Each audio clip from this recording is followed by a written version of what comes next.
Imagine being in a position of power, trusted to protect and serve, and then making one mistake that could cost you everything. But what if the man you humiliated was someone far more important than you could have ever imagined? What happens when a single moment of judgment spirals into a nightmare you can't wake up from? Stay tuned, because this is a story about power, redemption, and a life-altering twist that no one saw coming. It was a quiet afternoon in the suburbs, the kind of day where the streets were calm and the air felt thick with the smell of freshly cut grass. Most of the residents were at home, probably taking a break after a busy week or getting ready for dinner.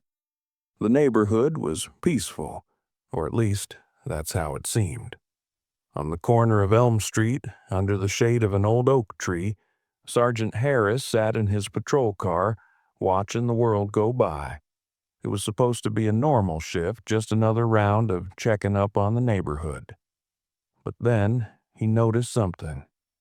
A man was walking down the sidewalk, his hands stuffed deep into the pockets of a hoodie. The man didn't seem to belong. He walked with a certain confidence, head slightly tilted down, as if he was in a hurry but not rushing. Jamal, as he was known, didn't quite fit the picture of the typical person Harris expected to see in this part of town. The neighborhood had always been quiet, mostly middle-class families, the kind of people who never seemed to raise eyebrows. But Jamal, dressed in a plain hoodie and jeans, stood out. Maybe it was the way he moved. Maybe it was just the way he looked, like he didn't care who was watching him. Sergeant Harris didn't like it. In his mind, people like Jamal didn't just walk around here without reason. They didn't belong, and Harris was certain there was something off about him. A gut feeling. It wasn't the first time he'd had that feeling. He'd dealt with situations like this before. Guys who walked the streets with their heads down, looking like they were up to something. Maybe it was his instinct, or maybe it was something deeper.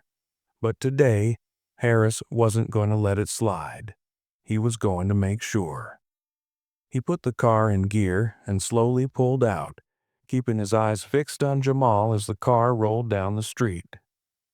Harris was determined to stop him. He had every right to do so, he thought. A simple routine check. Nothing more.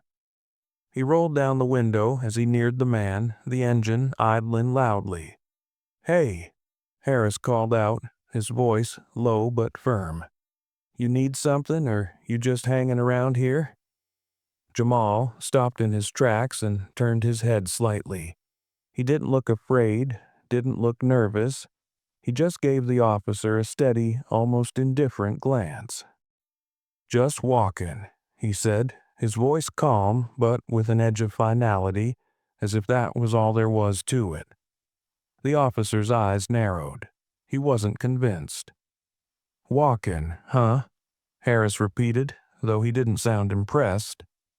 "I've seen you here before. What's your business in the area?"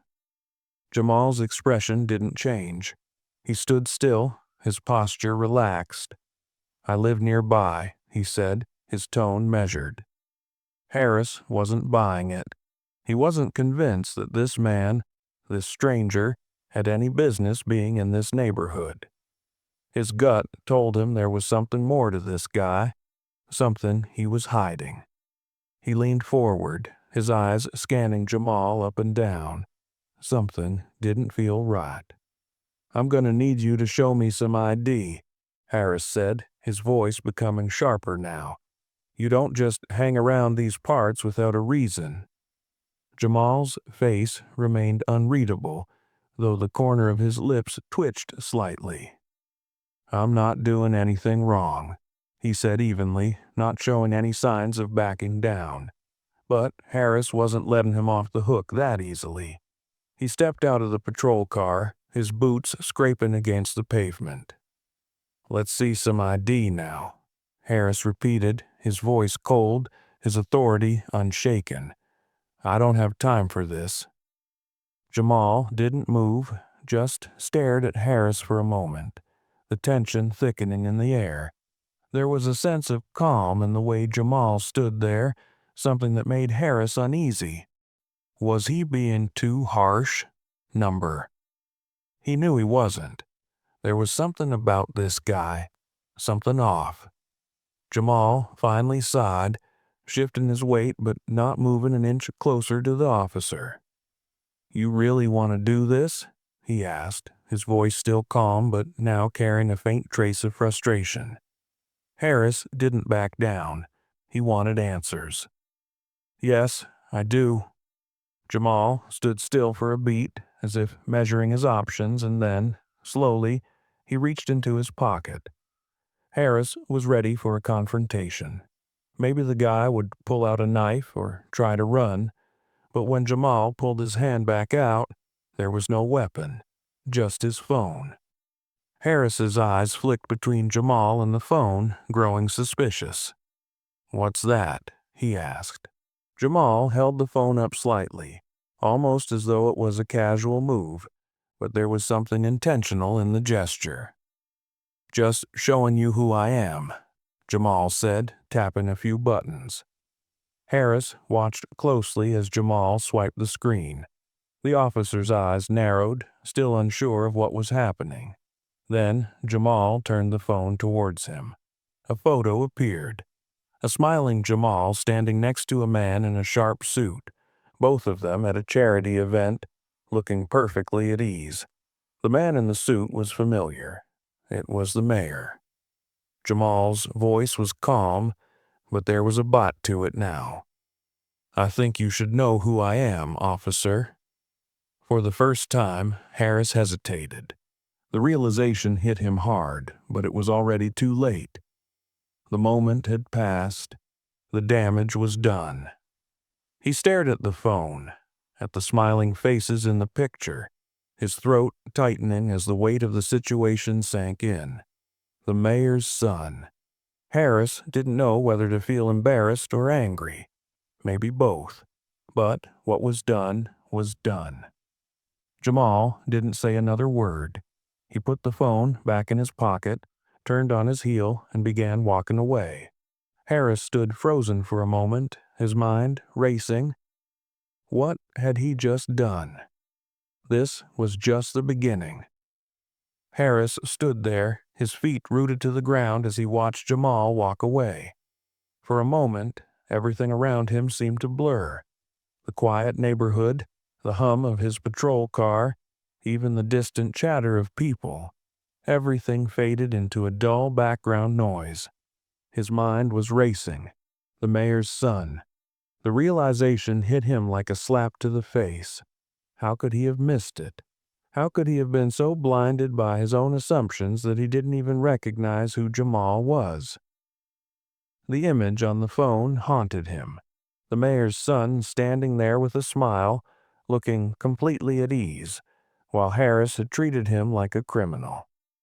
His gut churned with a mix of shame and anger. He had been so sure of himself, so certain that he was in the right. But now, as he stood there, he couldn't ignore the growing weight of what he'd just done. He had harassed someone important, someone with influence. The consequences of his actions were about to come crashing down. Harris glanced down at his uniform, as if the badge would somehow shield him from what he had done. But it wouldn't. He knew that. His mind raced with scenarios. What if Jamal decided to make a big deal out of this? What if he told his father, the mayor? What if this got out into the media?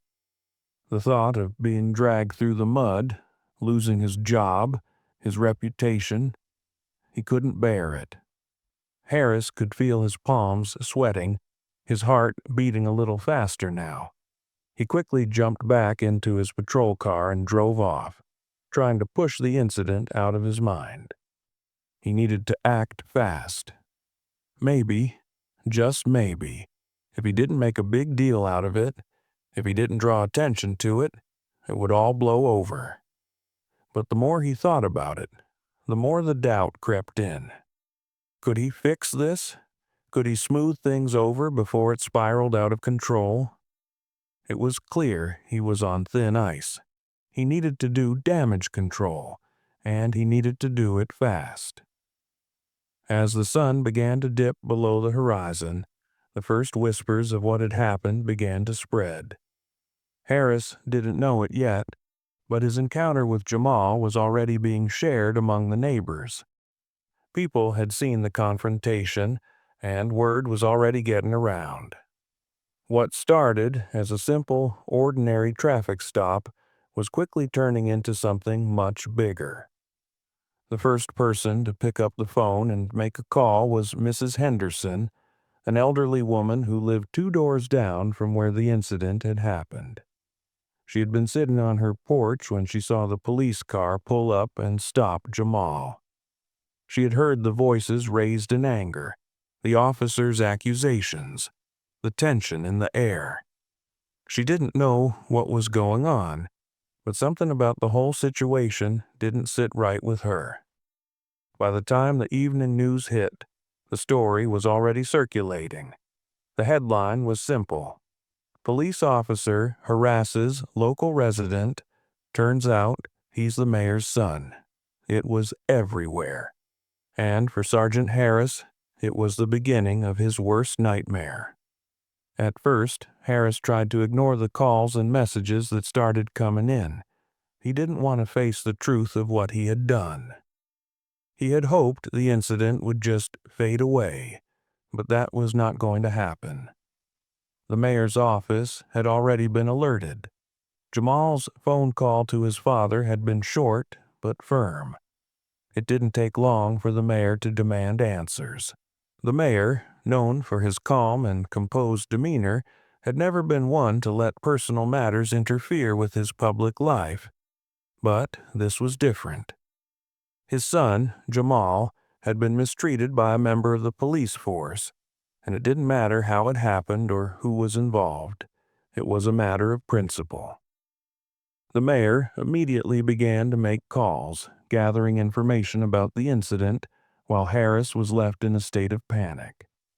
The officer paced around his small apartment, his mind racing. What was he going to say when the mayor's office called him in? What excuse could he offer? He tried to come up with a defense, something that would make it seem like he wasn't the bad guy. But the more he thought about it, the more his actions seemed indefensible. Jamal hadn't done anything wrong. He had been polite, calm, and respectful.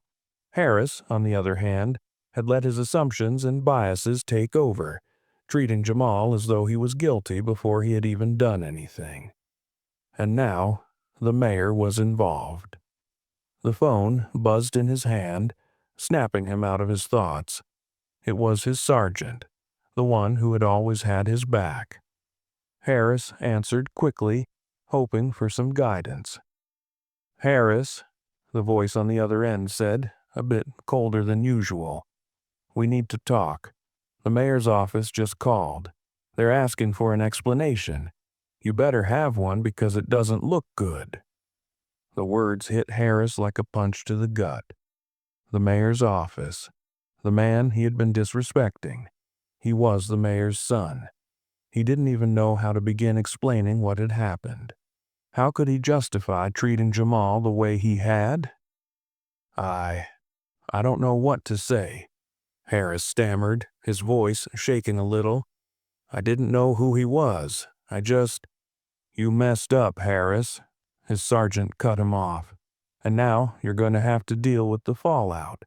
You're going to need to answer to the mayor's office, and believe me, you don't want to be on the receiving end of that call." The weight of it all settled in.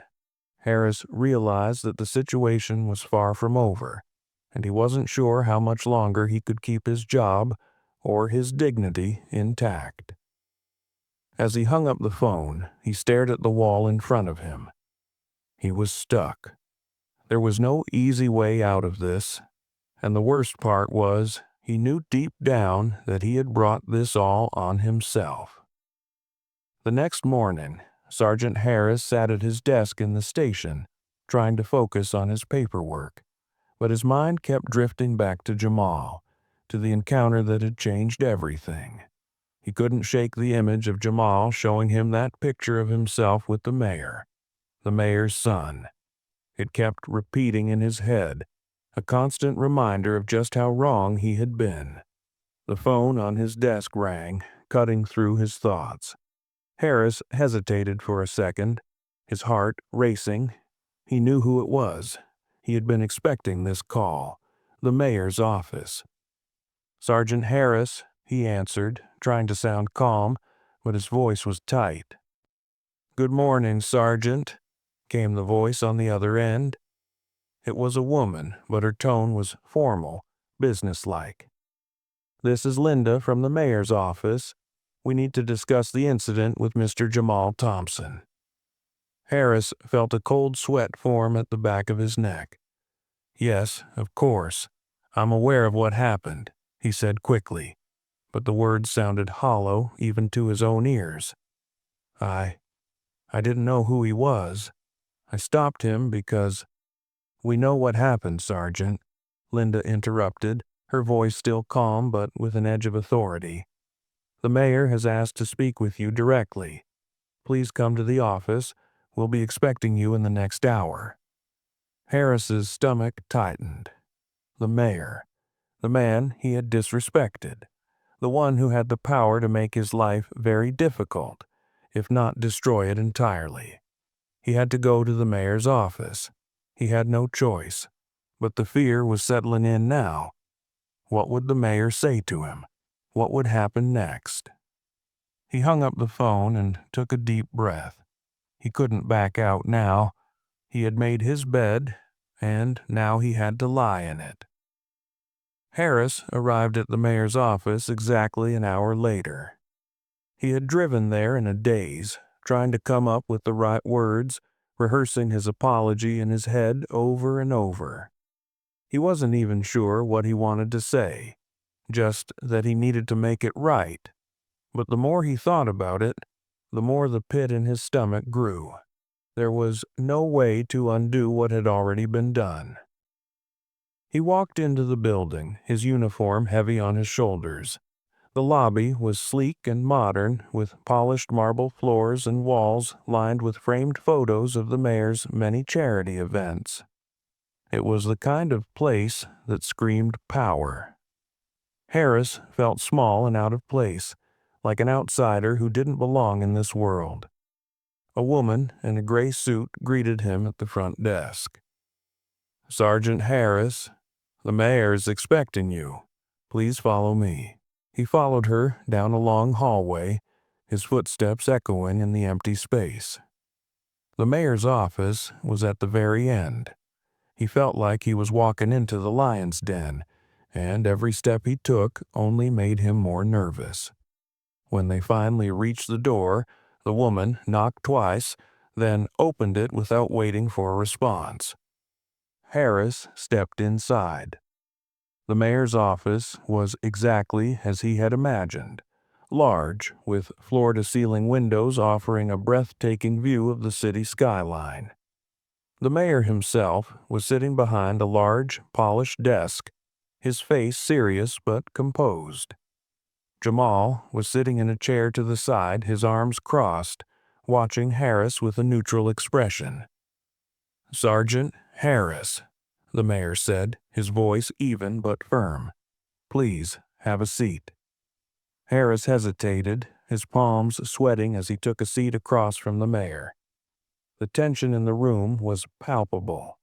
He could feel Jamal's eyes on him, the weight of the situation bearing down on him. "We've heard what happened yesterday," the mayor began, his eyes narrowing slightly. "My son, Jamal, tells me that you stopped him on the street for no reason, that you treated him like a criminal. I'm sure you have your side of the story, but from where I'm sitting, this looks pretty bad." Harris swallowed hard, his throat dry. I made a mistake," he admitted, his voice low. "I didn't know who he was.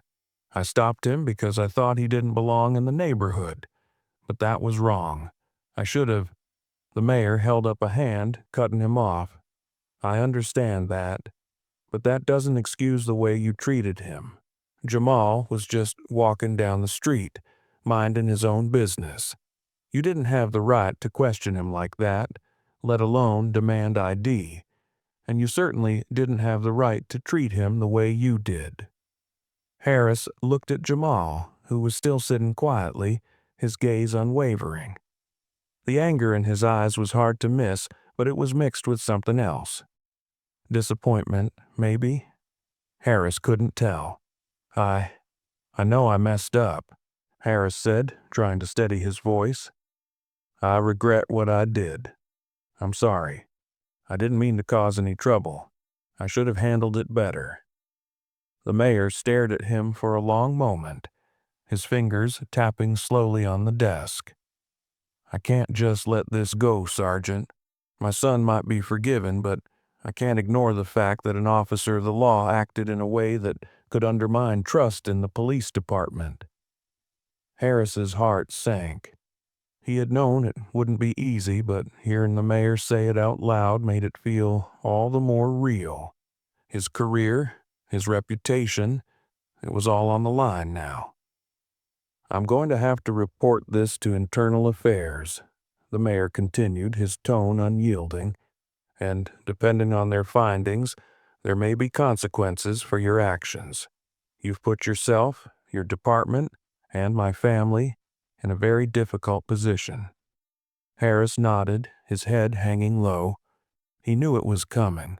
He had no excuses, no way to defend himself. He had crossed a line, and now he had to face the consequences. "Is there anything else you'd like to say?" the mayor asked, his eyes still cold. Harris opened his mouth, but the words didn't come. He had nothing left to say. The next few days were a blur for Sergeant Harris. The meeting with the mayor had been the beginning of the end. After the tense conversation in the mayor's office, he had returned to the precinct, but everything felt different. The stares from his fellow officers, the whispers in the break room, he could feel the eyes on him. Word had already spread. The gossip was flying faster than he could keep up with, and no matter how hard he tried to shake it off, the weight of the situation followed him everywhere. The morning after the meeting, Harris was called in to speak with Internal Affairs. The investigation had already begun. They were thorough, professional, and not in any mood to give him the benefit of the doubt. Harris had always been a model officer in the past, never involved in any controversy, but none of that seemed to matter now. What he had done wasn't something that could be swept under the rug. He had hoped, maybe foolishly, that the whole thing would blow over. Maybe if he just stayed low, kept his head down, it would all fade away. But the reality was that the damage was already done. It wasn't just the mayor's name that was on the line now. It was his own. The small neighborhood incident had turned into a full-blown scandal, and it was spreading fast. The media had picked up the story, too. Headlines like "Police Sergeant Under Investigation for Harassment of Mayor's Son" flashed across TV screens and newspapers. Every channel, every social media feed had something to say about it. Some were sympathetic to Harris, claiming that he was just doing his job, but others weren't so kind. The hashtag #Justice for Jamal started trending, with people all over the city demanding accountability for Harris's actions. Jamal, the mayor's son, had become the face of the movement. Harris sat in his office, staring blankly at the papers in front of him. He could hear the distant buzz of phones, the murmur of conversations outside his door, but he couldn't focus on anything. The investigation was underway, but he couldn't shake the feeling that it was a formality. His future was hanging by a thread, and he knew it. The days dragged on in a haze of endless paperwork and phone calls, most of them coming from reporters asking for a statement. Harris had given up trying to explain himself to them. What could he say? What could make the situation better? Nothing he said would make up for the mistake he had made. His superiors had been quiet, letting the investigation take its course. But there was no mistaking the disappointment in their eyes. They had expected better from him. They had trusted him. And now, the department's reputation was at risk because of one bad decision. The pressure was mounting, and Harris could feel it in every bone of his body. Meanwhile, Jamal had been quiet, but not passive. He had given his statement to Internal Affairs, but he wasn't interested in dragging the situation out. He had made it clear from the beginning that he wasn't looking to ruin Harris's life, but that didn't mean he was going to let what happened slide. He had been mistreated, and the world needed to know that. His father, the mayor, had taken a firm stance in his corner, ensuring that everything was handled transparently. But Jamal's approach was different from his father's. He wasn't out to destroy Harris. He wasn't looking for revenge. He was looking for accountability. He was looking for change, for something more than just an apology. He believed that incidents like this needed to be addressed head-on, so that no one else had to go through what he did. In the days following the incident, Jamal gave several interviews to the local news. He was calm, measured, never raising his voice, but his words carried weight. "What happened wasn't just about me," he said in one interview. "It's about how people are treated because of the way they look, because of where they're from. I'm not the only one who's been stopped like this, but I won't be silent about it. Not anymore." He didn't make it personal. He didn't attack Harris. He simply explained how it felt to be judged by someone who didn't know him, someone who didn't give him the benefit of the doubt. And in doing so, he struck a chord with the public. Jamal's words resonated with people all over the city. They saw in him the frustration of being unfairly targeted, the exhaustion of constantly having to prove that you belong, that you're not a threat. And it wasn't just the black community that stood behind him. It was a wide cross-section of people who understood the injustice of the situation. It wasn't long before protests started to take shape. They were small at first, just a handful of people showing up outside the precinct, holding signs that read #, Justice for Jamal, and End Racial Profiling. But it didn't take long before the crowds grew. More and more people gathered, some carrying signs demanding action, others simply standing in solidarity. Jamal wasn't leading the protests. He wasn't organizing anything. But his story had ignited something in the people of the city. The message was clear. People were tired of seeing incidents like this brushed under the rug. They wanted justice. They wanted change. Harris couldn't ignore the shift that was happening. He could see the crowds, hear the chants from outside the precinct. The protests were gaining momentum, and so was the pressure on him. The mayor had made his stance clear, but Jamal was the one who had truly galvanized the public. And now, everything was spiraling out of Harris's control. The next few days would be crucial. Harris knew that. Whether or not he would face disciplinary action was no longer just about what happened that day with Jamal. It was about the wider conversation that had been sparked, about race, authority, and justice in the community.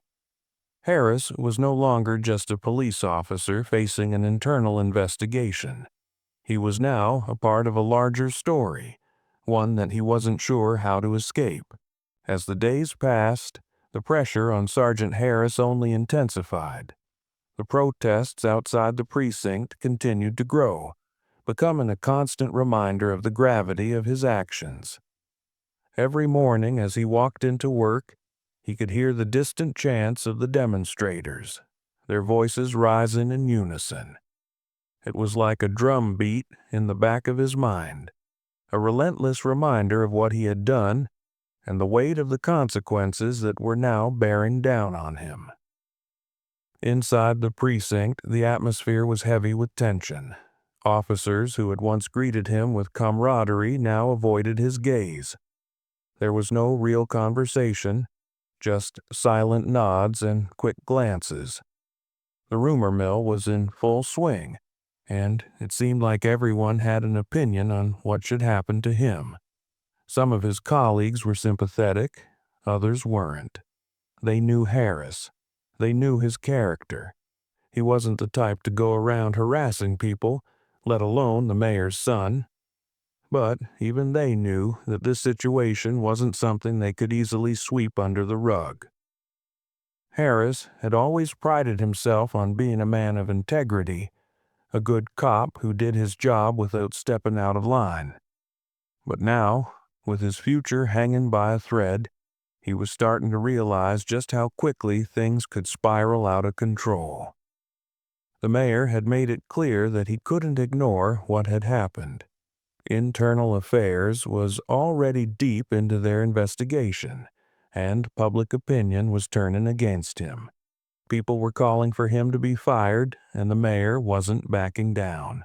Then, one evening, after a long day of interrogation and paperwork, Harris received a phone call that he had been dreading. It was from his sergeant, the one who had always been in his corner, the one he'd looked up to. Harris. His sergeant's voice came through the phone, heavy and tired. The mayor wants to see you again. It's serious this time. He's made his decision. The blood drained from Harris's face. He knew what that meant.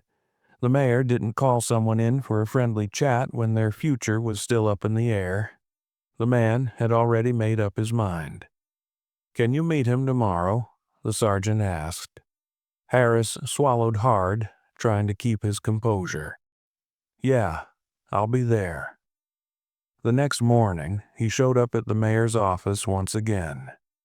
His uniform felt like it weighed a ton, and he barely managed to hold his head up as he walked through the doors. This time, he wasn't alone. The room was filled with the mayor, Jamal, the mayor's advisors, and a representative from Internal Affairs. It was clear from the start that the stakes were higher than ever. The mayor stood when Harris entered, his face unreadable. Jamal was sitting off to the side, his arms folded, watching the interaction with quiet intensity. There was no warmth in the room, no casual conversation. It was all business. "Sergeant Harris," the mayor began, his voice calm but firm, "you know why we're here. What happened between you and my son is unacceptable. There's no excuse for what you did. No matter the circumstances, you failed to do your job properly, and for that, there must be consequences." Harris's heart sank, and he could feel his palms sweating. He had prepared for this moment, but now that it was here, he wasn't sure what he was supposed to say. The reality of losing everything, his career, his reputation, was becoming too real. The mayor paused, his eyes locking onto Harris's. "However," the mayor continued, "I understand that this was a momentary lapse in judgment. I understand that you're not the person the media is making you out to be. You're not a bad officer, but you made a mistake, a big one." Harris couldn't believe what he was hearing. The mayor wasn't immediately firing him. He was still processing the words, trying to understand what this meant. He had expected the worst, an immediate dismissal, a public firing. But the mayor was giving him a chance to make things right. "I'm going to make this simple," the mayor said, his voice steady. "I'm suspending you for 30 days. During that time, you will attend mandatory sensitivity training, as well as community engagement sessions. I want you to understand the impact of your actions, and when you return, we'll reassess your position. But know this, if something like this ever happens again, you will not have a job in this department. Do I make myself clear?" Harris nodded, barely able to speak. His head was spinning, his mind racing to process the information. A suspension, sensitivity training. It wasn't what he had expected, but it was better than the alternative. He had a chance to redeem himself, to prove that he was more than just a mistake. Jamal's eyes met his, and for the first time since the confrontation, Harris saw something different there. It wasn't anger anymore, not resentment. It was understanding. Jamal knew that the road to redemption wasn't going to be easy for Harris, but he also understood that everyone deserved a chance to make things right. "I'll take the suspension," Harris finally managed to say, his voice hoarse. "And I'll do the training. I'll do whatever it takes." The mayor gave a short nod. "Good. You've got one more chance, Harris. Don't waste it." With that, the meeting was over. Harris left the mayor's office with a weight lifted from his chest, but also a sense of urgency. The next 30 days would determine his future. Whether he would return to the force as a better, more aware officer, or whether this would be the beginning of the end for him. As he walked out of the building, the protests outside were still ongoing.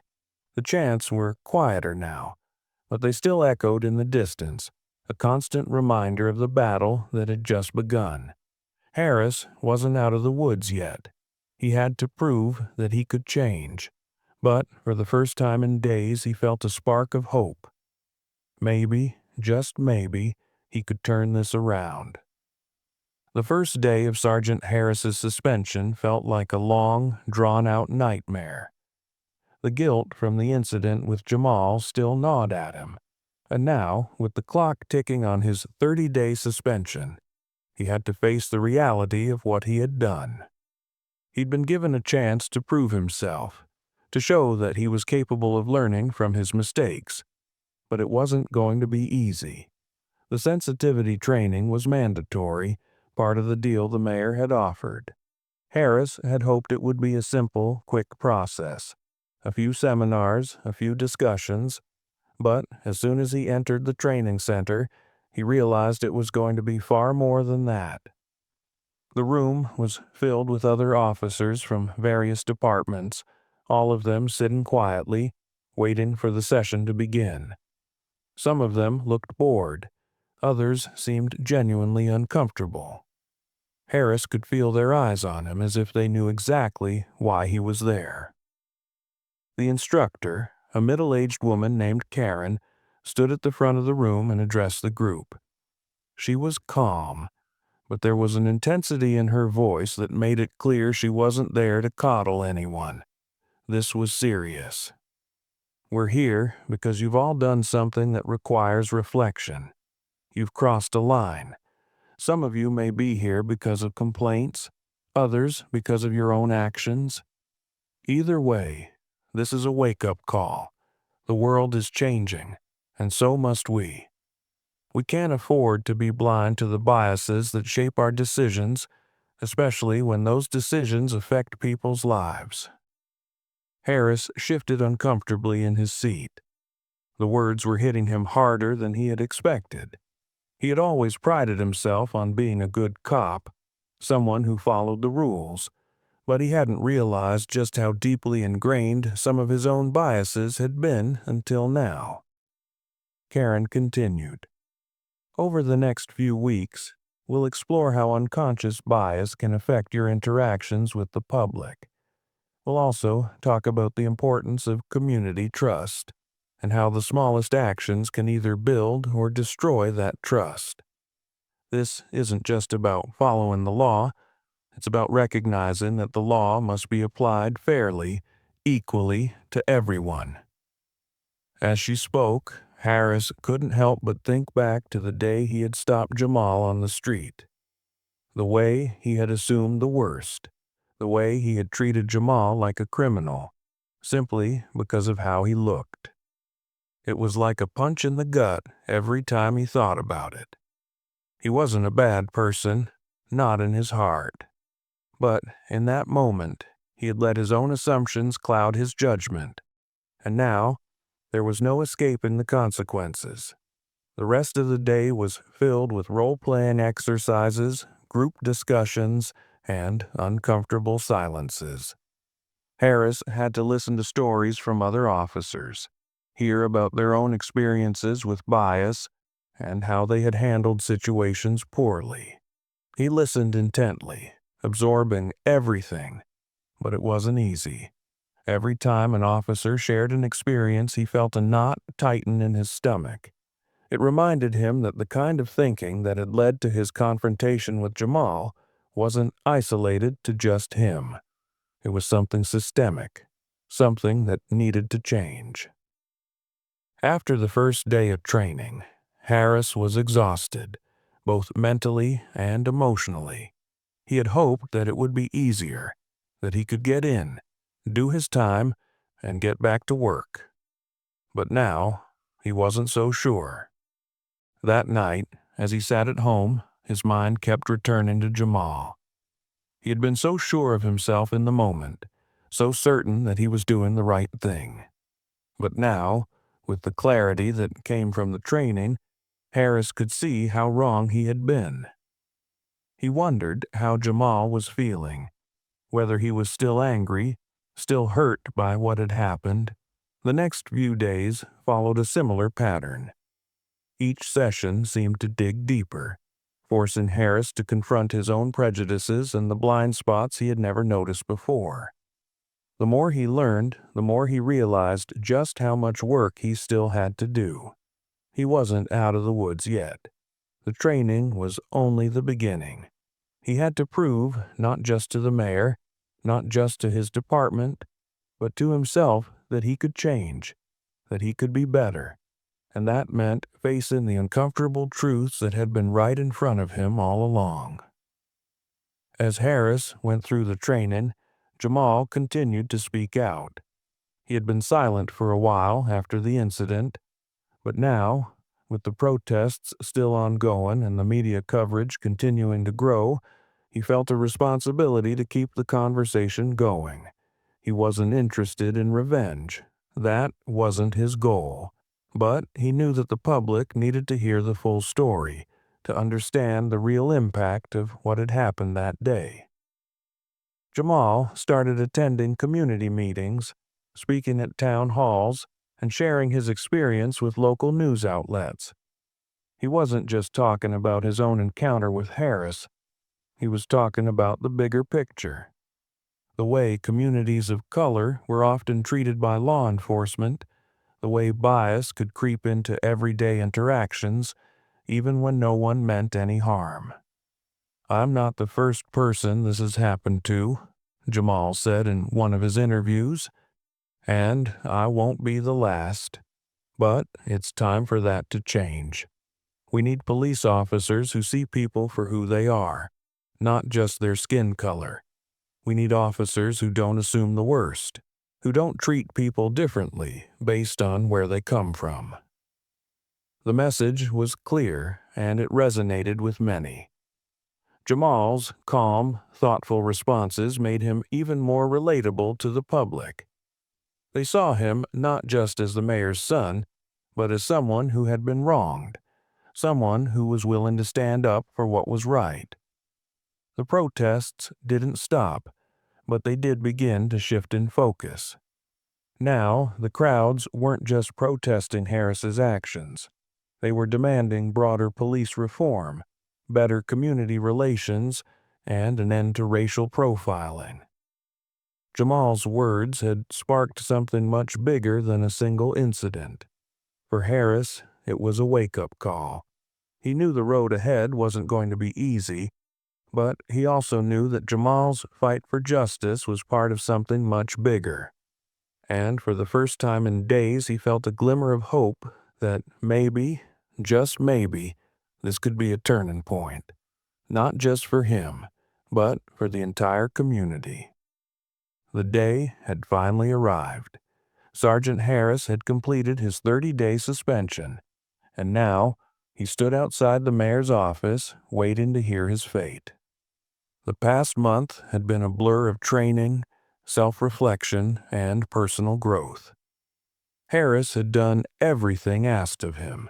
He had attended the mandatory sensitivity courses, participated in community outreach, and spent hours reflecting on the incident with Jamal. The process had been exhausting, emotionally draining, and at times humbling, but Harris was determined to make things right. He had spent the last few days thinking about how to approach this meeting with the mayor. He knew it wasn't just about answering questions or making excuses. It was about proving that he had learned from his mistake. He had to show that he was committed to change, both for himself and for the community he had served for so many years. The past month had given him clarity, but it also made him realize just how deep the problem ran. What had happened with Jamal was just a symptom of a much larger issue.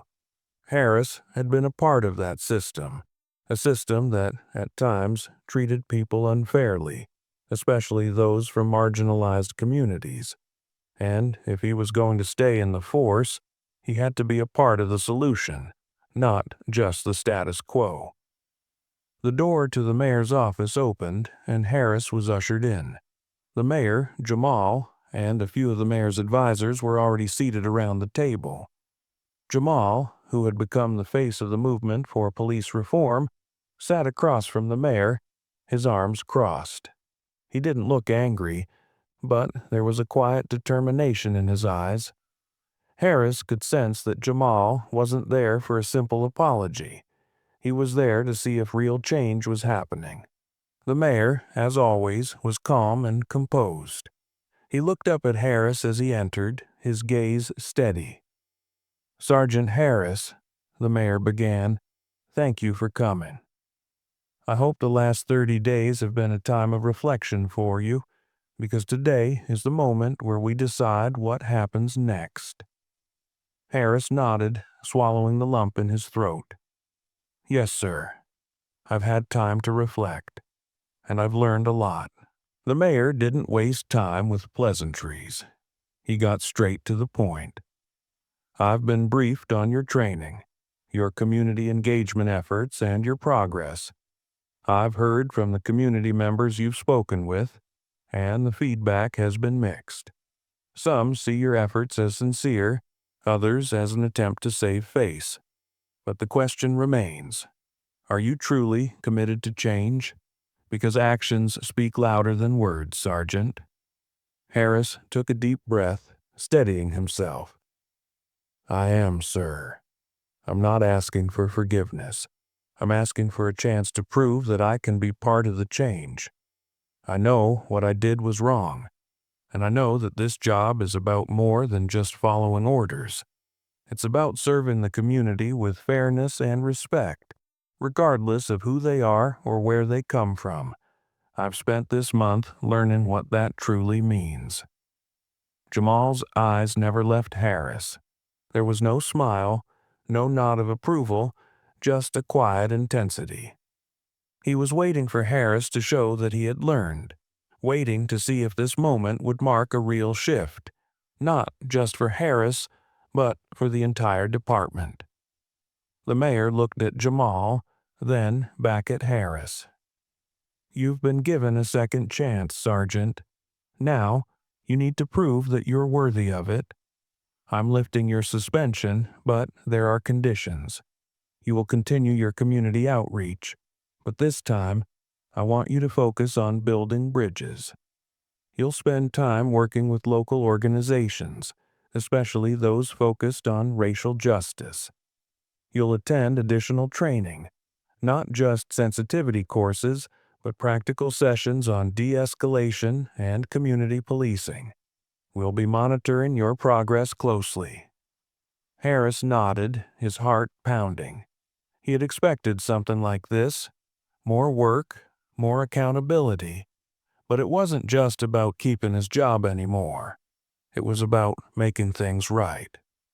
The mayor paused, then added, "And you'll be under a probationary period.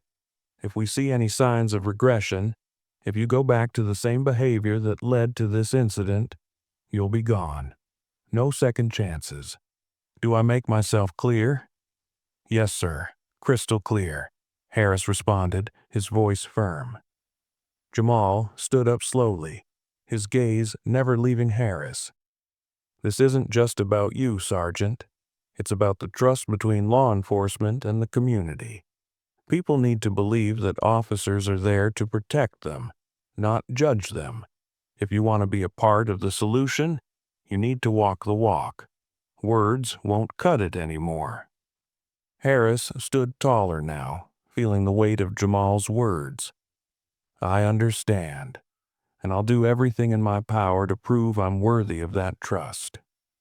The mayor stood up too, signaling the end of the meeting. "I hope you do, Sergeant Harris. The future of this department and your career depends on it." As Harris left the mayor's office, he felt the weight of the world on his shoulders. But it wasn't the crushing weight of fear. It was the weight of responsibility. He had a second chance, and now it was up to him to show that he deserved it. The work wasn't over. In many ways, it had just begun. But for the first time in a long while, Harris felt a sense of purpose. He wasn't just trying to keep his job. He was trying to be the change he wanted to see in the world. And as he walked out of the mayor's office, the protests outside had died down. The streets were quieter now, but the conversation was far from over. Harris knew that his actions from here on out would be scrutinized, but he was ready. He had learned, and he was determined to prove that he could be more than just a mistake. He could be part of the solution. The weeks following Sergeant Harris's return to work were filled with a mix of scrutiny and support. He was back on the streets, but this time it wasn't business as usual. Every move he made was under the microscope. People were watching. His colleagues, the community, even the media. The question on everyone's mind was the same. Had Harris truly changed? The first few days back were rough. Old habits die hard, and Harris found himself struggling with the pressure to do everything perfectly. His interactions with the public were more cautious, more deliberate. He had learned a lot in the past month, but he was still figuring out how to apply it all in the real world. He knew that every decision, every choice he made, could either build the trust he had lost or push it further away. He spent most of his time in neighborhoods he hadn't visited in years, attending community meetings and speaking to local leaders. At first, people weren't sure what to make of him. Some were skeptical, others outright hostile. They had heard the news, seen the headlines, and knew who he was. But over time, Harris began to see the impact of his efforts. He started to gain a reputation as the officer who listened. He took the time to stop and talk to people on the streets, not as a cop with authority, but as a human being. He asked questions, really listened to the answers, and tried to understand the struggles that people faced every day. It wasn't easy. Many still remembered the incident with Jamal, and for some, forgiveness didn't come quickly. But slowly, Harris began to change the narrative. He wasn't just a man who had messed up. He was a man trying to make things right. One of the key moments of Harris's redemption came during a ride-along with a local activist named Maria. She was a strong, no-nonsense woman who had been fighting for police reform in the community for years. The idea of working with Harris had made her uncomfortable at first, but after some persuasion, she agreed to spend a day with him on patrol. The ride-along was intense. Harris was nervous, unsure of how Maria would react to him. He was still walking a fine line, trying to prove that he was different from the officer he had been. As they made their rounds through the neighborhoods, Harris stayed quiet, letting Maria take the lead in conversations with residents. He was there to observe, to learn, and to understand the challenges that people like Maria faced every day. At one point, they stopped in a small park where a group of young men was hanging out. Harris noticed the way the group immediately tensed when they saw the patrol car. He had seen this reaction before. The fear, the wariness, but this time something was different. He didn't just see them as a group to be controlled. He saw them as people who were frustrated, who felt misunderstood, and even targeted by the system.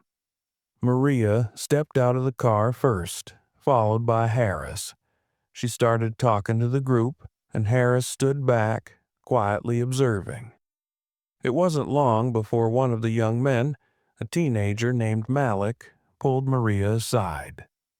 Harris could see them talking intensely, but he couldn't hear what was being said. When Maria returned, she had a look in her eyes that Harris recognized. It was a look of determination, but also of hope. "You need to talk to him," she said, nodding toward Malik. "He has something to say." Harris hesitated for a moment, but then he walked over to the group. Malik didn't make eye contact at first, but Harris could see the nervousness in his posture. "What's on your mind?" Harris asked, his voice calm but firm. Malik looked up, his eyes hard. "Why do cops always treat us like criminals?" he asked.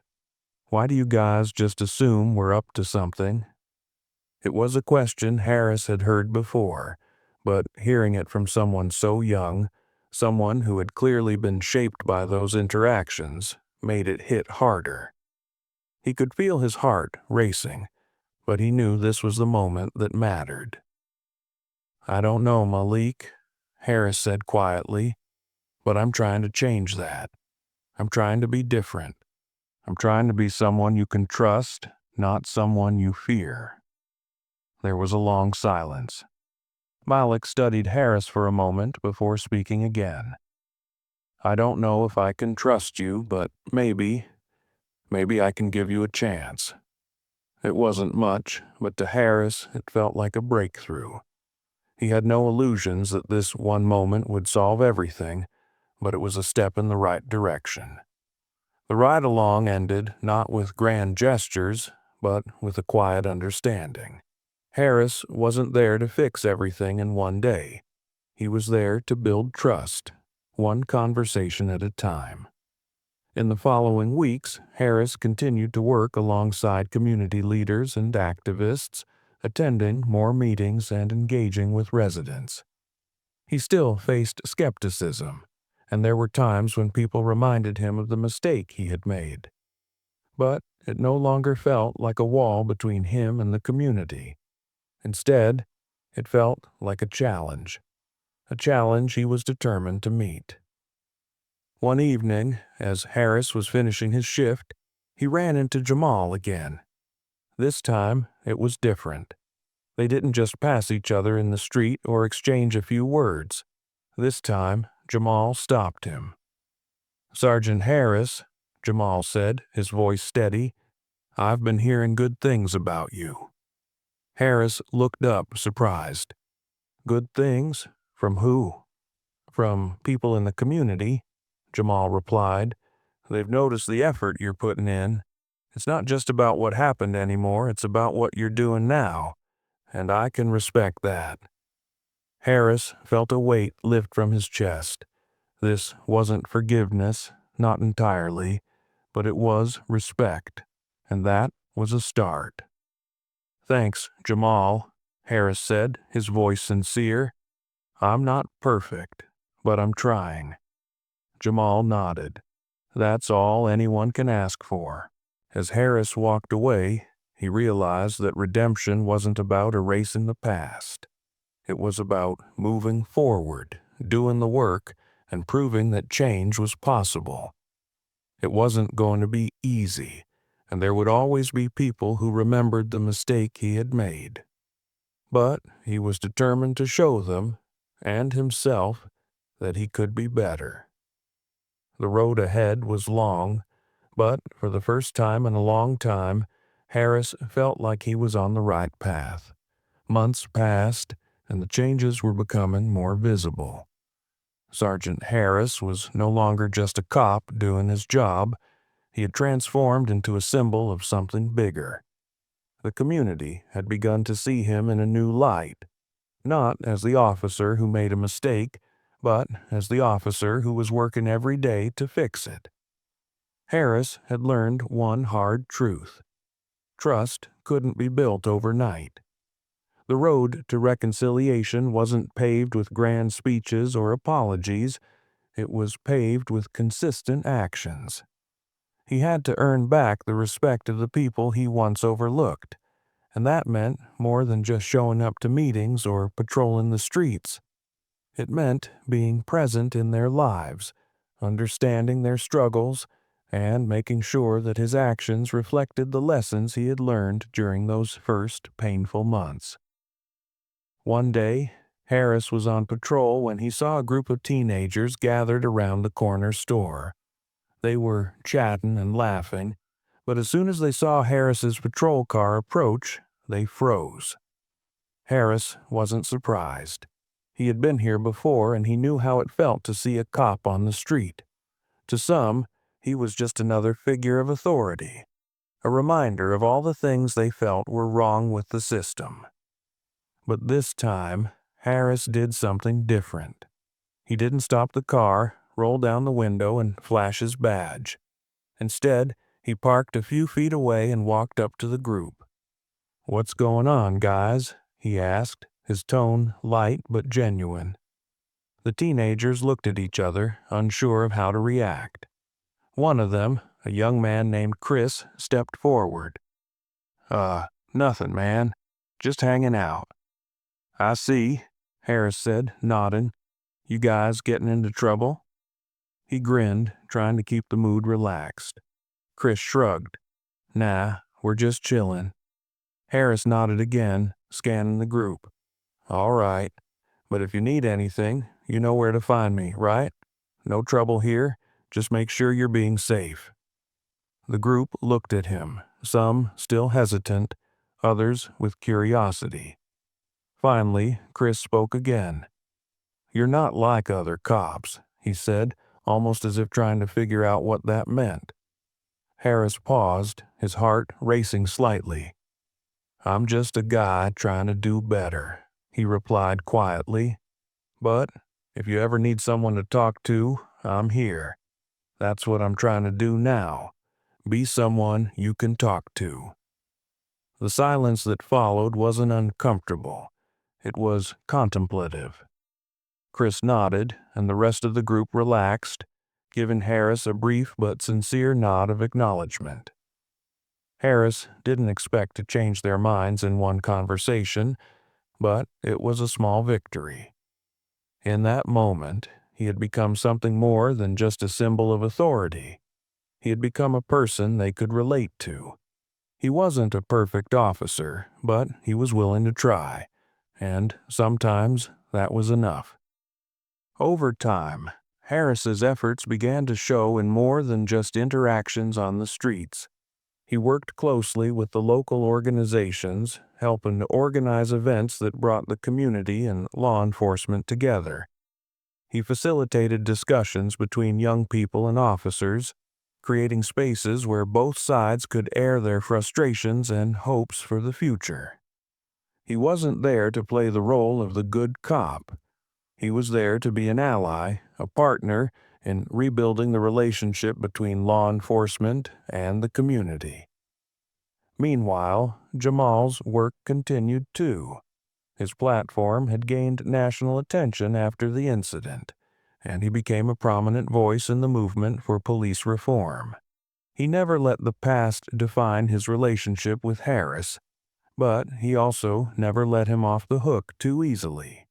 Their conversations were blunt and honest, but over time Jamal began to see the sincerity in Harris's efforts. He wasn't just putting in the work for a few weeks or months, he was changing his mindset, which was the hardest part. And for Jamal, that mattered more than anything.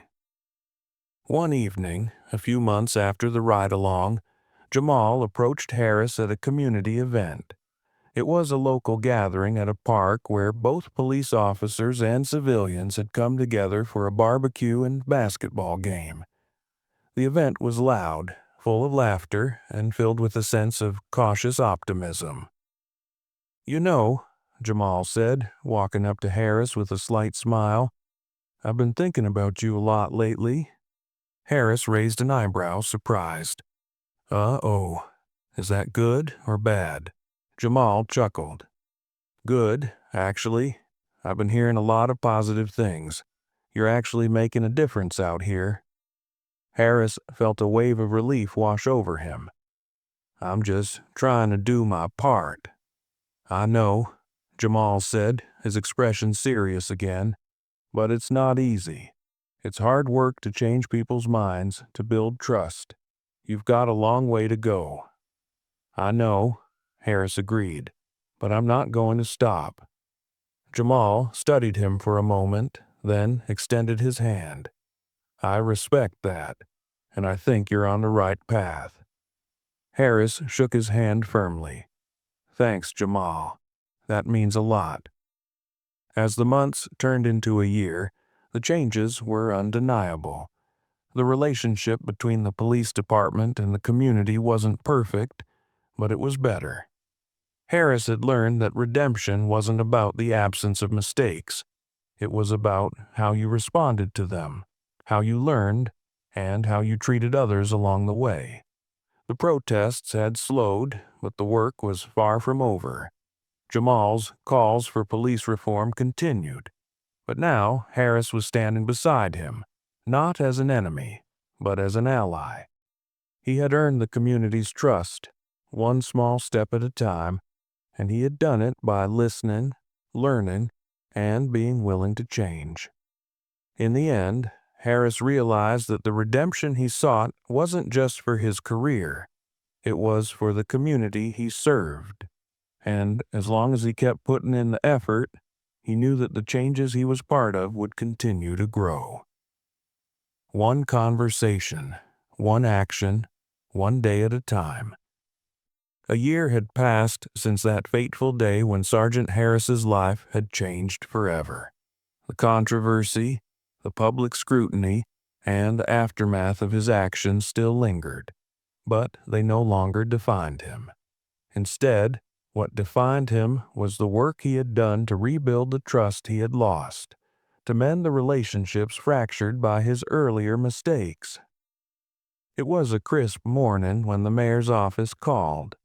Harris had been expecting this moment, though he wasn't entirely sure what it would mean. A meeting had been scheduled for the following afternoon, with the mayor himself and a few key figures from the community. Harris knew what this was about. It was the final step in proving to everyone, especially to himself, that the man he had been before wasn't the man he had to remain. When Harris entered the meeting room the next day, the air was thick with anticipation. The mayor, a middle-aged man with a reputation for holding the police department's feet to the fire, stood at the front of the room with a few trusted advisors. Jamal was there too, standing by his side. The mayor looked at Harris with a calm expression. "Sergeant Harris, we've been following your progress over the past year," he began, his voice steady. "Your efforts have been noted, not just within the department but by the community as well. You've worked hard to restore trust, and while we know the road hasn't been easy, we're ready to acknowledge the work you've done." Harris felt a lump form in his throat. This wasn't the confrontation he had expected. This wasn't about punishment or shame. This was an acknowledgement of his efforts, his journey, and the hard work he'd put into changing. "We've decided to promote you," the mayor continued, "not just because you've turned things around, but because you've proven that redemption is possible, that growth is possible. You've shown that you can learn from your mistakes and make a real difference. We're proud of the man you've become." The words hung in the air for a moment. Harris could hardly believe what he was hearing. Promotion? After everything that had happened? After all the mistakes? But then he looked over at Jamal, who gave him a small approving nod. In that instant, Harris realized that this promotion wasn't just about the title. It was about the change he had worked so hard to achieve. It was about redemption, not as a one-time act, but as a journey. "Thank you," Harris said, his voice steady but emotional. "This means more to me than you'll ever know." The mayor smiled. "We'll need you to keep doing the work. But you've earned this, and the community has earned your continued commitment." Harris nodded. He knew what was next. There was still much to do, and the road to full reconciliation would be long. But he was ready. As the meeting came to a close, Harris left the room with a sense of quiet pride. The challenges weren't over, but he was no longer the man he had been. He was someone different, someone who had learned, grown, and was finally ready to make a lasting impact. And as Harris stepped out into the bright afternoon sunlight, he realized that he wasn't just going back to his job as a police officer. He was moving forward as someone the community could trust, someone who had earned his place through hard work, humility, and the courage to change. Redemption is possible through self-awareness, hard work, and a commitment to change. Everyone makes mistakes, but it's how we respond to those mistakes that truly defines us. We can choose to learn from our past, rebuild trust, and work toward making amends. It takes humility, patience, and perseverance, but through honest effort and a willingness to listen, we can transform not only ourselves, but also the communities we are part of. The story teaches us that growth is a journey, one that is marked not by perfection, but by the courage to keep trying and the strength to rise above past failures.